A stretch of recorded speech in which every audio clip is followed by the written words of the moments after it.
হবেন এই আবেদন এবং আহ্বান আপনাদের কাছে রেখে আবারও সবাইকে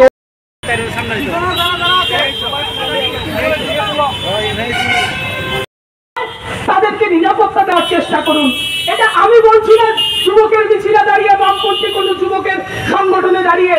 আমার রাজ্যের খুদ মুখ্যমন্ত্রী বলছেন, যখন আমরা দেখছিলাম যে স্ট্যাটিস্টিক্স কি, লাস্ট 3 ইয়ার স্ট্যাটিস্টিক্স, এই রাজ্যের মাননীয় মুখ্যমন্ত্রী বলছেন, মালিক সাহাজি বলছেন যে রিপোর্টেড হয়েছে 2432টা এরকমের মহিলা সংক্রান্ত ঘটনা সংঘটিত হয়েছে।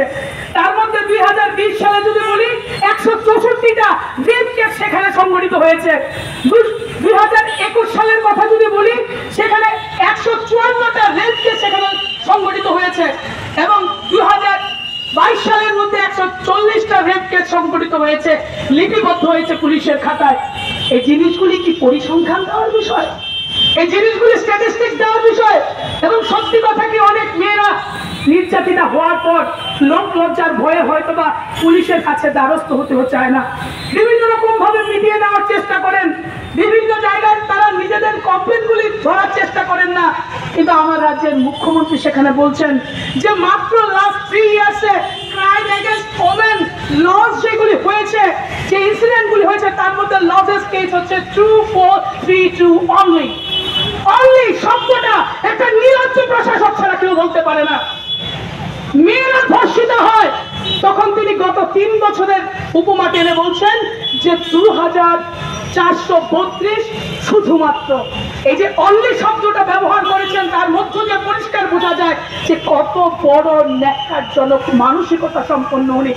আমি জানি না ওনার ঘরে মেয়ে আছে কিনা, কিন্তু আমরা প্রত্যেকটা মেয়েরা, এই রাজ্যের মেয়েরা ওনার ঘরের সন্তান, ওনার ঘরের মেয়ে। ঠিক সেই কারণে আমার এই রাজ্যের বাপের কাছে আমাদের দাবি, আমরা কি নিরাপত্তা নিয়ে থাকতে পারবো না? পারবো। পুজো আসছে, দুর্গা মায়ের আরাধনা চলছে, বিভিন্ন যুব মন্ডলের নেতৃত্বরা বাড়িতে গিয়ে গিয়ে মাকে আরাধনা করবেন বলে, মাকে ঘরে আনবেন বলে কত চাঁদার জুলুমবাজি করছেন। আরে মাকে সম্মান তো পরে করবেন, সেই মূর্তিকে আগে নিজের রাজ্যের বন্ধে সম্মান করুন। আর যদি হিম্মত না থাকে তাহলে এই রাজ্য থেকে চলে যান, কারণ এই রকমের কুসন্ড, এই রকমের উচ্ছৃঙ্খল, এই রকমের নেশা কারবারি, এই রকমের চোরাবাজিকারী, এরকম ধর্ষকদের আমরা দেখতে চাই না। এই রাজ্য বরাবর একটা সম্প্রীতির বাতাবরণ বহন করে। এই রাজ্য বরাবর মাকে সঠিকভাবে সম্মান করতে জানে। ঠিক সেই কারণে নিজের ঘরের মেয়েদের আব্রু ইজ্জত রক্ষার প্রশ্নে আমাদের ভূমিকা নিতে হবে। ভুললে চলবে না, এটা মেয়েদের সমস্যা নয়, এটা সমাজের সমস্যা।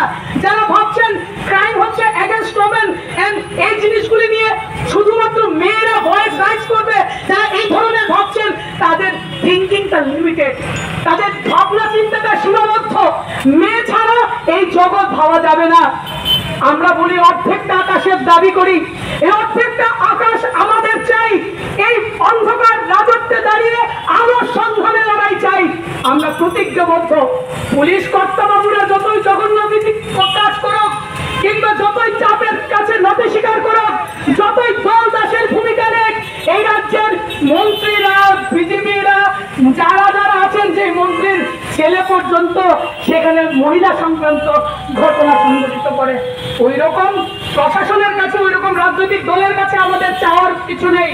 কিন্তু আমরা এই কথাটা ডিএমের মিছিল থেকে বলতে চাই, এই যুবতীদের মিছিল থেকে বলতে চাই, অর্ধেক আকাশের লড়াই থামবে না, থামবে না, থামবে না। পথে যুবকরা থাকবে, পথে বামপন্থীরা থাকবে, লাল ঝান্ডার লড়াই থাকবে। ঠিক ততদিন পর্যন্ত, যতদিন পর্যন্ত না এই অন্ধকার তাকে আমরা বোঝাতে পারছি, ঠিক ততদিন পর্যন্ত, যতদিন পর্যন্ত না এই সমাজ ব্যবস্থাকে সুন্দরভাবে এগোতে পারছি, ঠিক ততদিন পর্যন্ত, যতদিন পর্যন্ত না পুলিশ আধিকারিক কর্তাবাবুদেরকে তাদের সঠিক দায়িত্ব অনুভবে নিয়ে আমরা পথে নামতে পারছি। সবাইকে ধন্যবাদ। Subscribe to Tripura Info and press the bell icon so that you never miss any latest updates and news on Tripura.